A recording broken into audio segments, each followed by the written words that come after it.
السلام علیکم دوستو، کیسے ہو؟ امید ہے کہ آپ سب خیریت سے ہوں گے۔ اللہ آپ لوگوں کو ایسے ہی خوش رکھے۔ یہ چونکہ محرم الحرام کا مہینہ چل رہا ہے، اس لیے محرم الحرام کے متعلق چند باتیں آپ کے بیچ رکھوں گا۔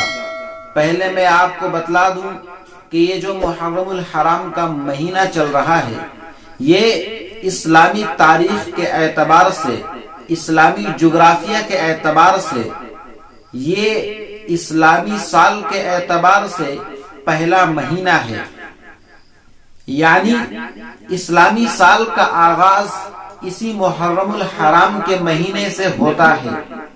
اور میں آپ کو ایک بات اور بتلا دوں کہ اگر آپ اسلامی تاریخ کا مطالعہ کریں گے، اگر آپ اسلامی تاریخ کے اوراق کو کھنگال کر دیکھیں گے، اگر آپ اسلامی تاریخ کو پڑھیں گے تو آپ کو یہ معلوم ہوگا جس مہینے سے اسلام کی ابتدا ہو رہی ہے، اس مہینے کی 10ویں تاریخ کو بھی قربانی ہے۔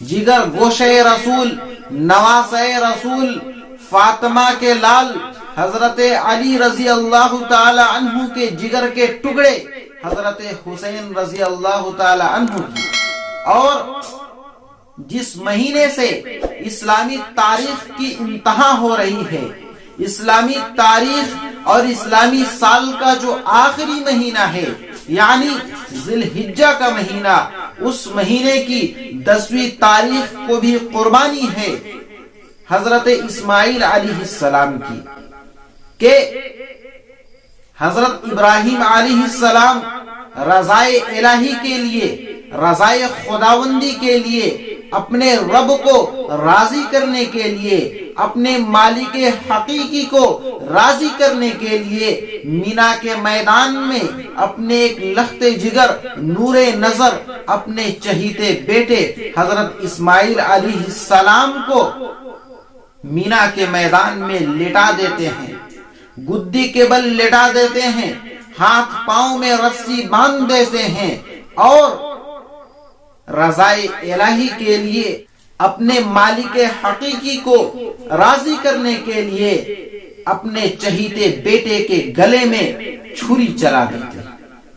لیکن اللہ رب العزت نے حضرت اسماعیل علیہ السلام کو بچا لیا، اور حضرت ابراہیم اور اسماعیل علیہ السلام کو امتحان میں کامیاب کر دیا، اور محرم الحرام کی 10ویں تاریخ کو سیدنا حضرت حسین رضی اللہ تعالی عنہ کوفہ والوں سے مقابلہ کر کے، یزیدیوں سے مقابلہ کر کے، دشمنان قرآن سے مقابلہ کر کے، دشمنان علی سے مقابلہ کر کے، دشمنان فاطمہ سے مقابلہ کر کے، دشمنان رسول سے مقابلہ کر کے کربلا کے میدان میں جام شہادت نوش کیا، شہادت کی لذت کو حاصل کیا، شہادت کی عظمت کو حاصل کیا، شہادت کے مرتبے کو حاصل کیا، شہادت کی بلندی کو حاصل کیا، اور دنیا والوں کو یہ بتلا دیا کہ اے دنیا والوں، سر کٹ تو سکتا ہے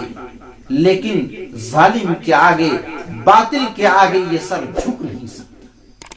سامان تجارت میرا ایمان نہیں ہے، ہر در پہ جھکے سر یہ میری شان نہیں ہے۔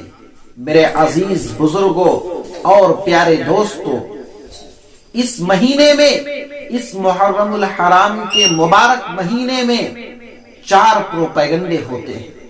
حضرت حسین کے حوالے سے اس مہینے میں 4 پروپیگنڈے ہوتے ہیں۔ پہلا پروپیگنڈا یہ ہوتا ہے کہ یہ مہینہ ماتم کا مہینہ ہے، یہ قرآن پر بھی جھوٹ ہے اور حدیث پر بھی جھوٹ ہے، یہ ماتم کا مہینہ نہیں ہے۔ دوسرا پروپیگنڈا اس مہینے میں یہ ہوتا ہے کہ جھوٹی تاریخ زیادہ بیان کی جاتی ہے اور سچی تاریخ کو چھپا لیا جاتا ہے۔ جھوٹی تاریخ زیادہ بیان کی جاتی ہے اور سچی تاریخ کو چھپا لیا جاتا ہے۔ تیسرا پروپیگنڈا اس مہینے میں یہ ہوتا ہے کہ حضرت حسین کے ساتھ امام کا لفظ آتا ہے۔ راز کیا ہے حضرت ابو بکر صدیق رضی اللہ تعالی عنہ کے ساتھ امام کا لفظ نہیں آتا، حضرت عمر فاروق کے ساتھ امام کا لفظ نہیں آتا، حضرت عثمان غنی کے ساتھ امام کا لفظ نہیں آتا، لیکن حضرت حسین کے ساتھ امام کا لفظ آتا ہے۔ راز کیا ہے؟ میں آپ کو راز کی بات بتلانے جا رہا ہوں۔ ہم آپ سمجھتے ہیں کہ امام کا مطلب مسجد کا امام، ہم آپ سمجھتے ہیں کہ امام کا مطلب وہ مسجد کا امام جو نماز پڑھاتا ہے، لیکن دشمنوں کے نزدیک امام کا مطلب وہ ہے جو نبی سے بھی بڑھ کر ہو۔ اگر ہمارا مسلمان ہو کر کے یہ عقیدہ رہا تو ہمارے سینے سے ایمان نکل جائے گا۔ یہ بالکل غلط ہے۔ چوتھا پروپیگنڈا اس مہینے میں یہ ہوتا ہے کہ جلوس نکالا جاتا ہے، تعزیہ بنایا جاتا ہے۔ یہ تعزیہ انڈیا میں بنایا جاتا ہے، یہ تعزیہ ہندوستان میں نکالا جاتا ہے۔ آپ ذرا غور کیجئے کہ حضرت حسین کا خاندان کہاں؟ مکہ میں۔ حضرت حسین کا خاندان کہاں؟ مدینہ میں۔ مکہ اور مدینہ میں کبھی تعزیہ نہیں نکلا، مکہ اور مدینہ میں کبھی حسین کے نام کا جلوس نہیں نکالا گیا، مکہ اور مدینہ میں کبھی بھی حضرت حسین کے نام سے ماتم نہیں کیا گیا۔ ان کے رشتہ دار مکہ اور مدینہ میں، ہم سے زیادہ چاہنے والے لوگ مکہ اور مدینہ میں، لیکن وہاں جلوس نہیں نکالا گیا، وہاں تعزیہ نہیں بنایا گیا۔ اگر تعزیہ بنایا گیا تو کہاں؟ ہندوستان میں، لکھنؤ میں جلوس نکالا جا رہا تھا، ڈی جے کے ساتھ جلوس نکالا جا رہا تھا۔ عرب کے مہمان آئے، انہوں نے کہا یہ جلوس آخر کیوں نکالا جا رہا ہے؟ کہیں کوئی ہنگامہ تو نہیں ہو گیا؟ لوگوں نے کہا کہ شہادت حسین پر یہ جلوس نکالا جا رہا ہے۔ انہوں نے کہا انا للہ و انا الیہ راجعون۔ ان بد نصیبوں کو ابھی خبر ملی، صدیاں گزر گئی، ان بد نصیبوں کو ابھی خبر ملی ہے۔ حضرت حسین کی شہادت سے ہمیں 3 سبق ملتے ہیں۔ پہلا سبق ہمیں یہ ملتا ہے کہ حدیث کا سب سے چھوٹا راوی کوئی اور نہیں حضرت حسین ہیں۔ 6 سال کی عمر میں 7 حدیثوں کو یاد کر کے امت تک پہنچایا۔ اللہ ہمارے بچوں کو حضرت حسین جیسا بچہ بنائے۔ حضرت حسین کی شہادت سے ہمیں دوسرا سبق یہ ملتا ہے کہ جب حضرت عثمان پر حملہ ہوا تو سینکڑوں لوگ حضرت عثمان کے خلاف ہو گئے، لیکن حضرت حسن اور حسین تنے تنہا تلوار لے کر دفاع میں پہنچ گئے۔ اللہ ہماری قوم کے جوانوں کو حضرت حسین جیسا بہادر بنائے۔ اور تیسرا سبق ہمیں حضرت حسین کی شہادت سے یہ ملتا ہے کہ حضرت حسین کربلا میں آئے اور شہید ہو گئے۔ کون سے عمر میں شہید ہوئے؟ جب نانا بن گئے تھے۔ کون سے عمر میں شہید ہوئے؟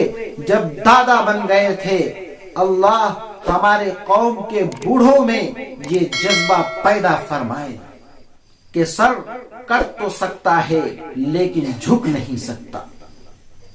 جو جھکتا تھا سر بار گاہے خدا میں، وہی سر قلم ہو گیا کربلا میں، وہی سر قلم ہو گیا کربلا میں۔ شہادت کی منزل کو پایا ہے ہم نے، میں مردہ نہیں ہوں جلایا گیا ہوں۔ شہادت کی منزل کو پایا ہے ہم نے، میں مردہ نہیں ہوں جلایا گیا ہوں۔